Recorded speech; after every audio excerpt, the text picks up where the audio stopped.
வீரத்துறவி விவேகானந்தர். நரேன் சிறு வயதிலே குறும்புக்காரர்.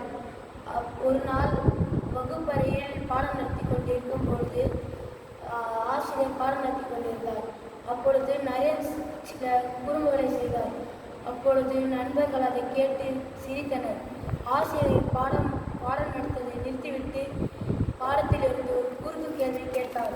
அதற்கு யாரும் சரியாக பதிலளிக்கவில்லை. நரேன் மட்டும் பதிலளித்தார். எல்லாரும் பெஞ்சு மேல் ஏறி நில்லுங்கள் என்று ஆசிரியர் கூறினார். எல்லாரும் ஏறி நின்றார்கள். நரேனும் கூட ஏறி நின்றார். நரேன், நீ ஏன் ஏறி நிற்கிறேன் என்று ஆசிரியர் கேட்டார். நரேன் உடனே, நான் அரட்டத்தினால் தானே அவர்கள் சிரித்தார்கள் என்று உண்மையை ஒப்புக்கொண்டார்கள்.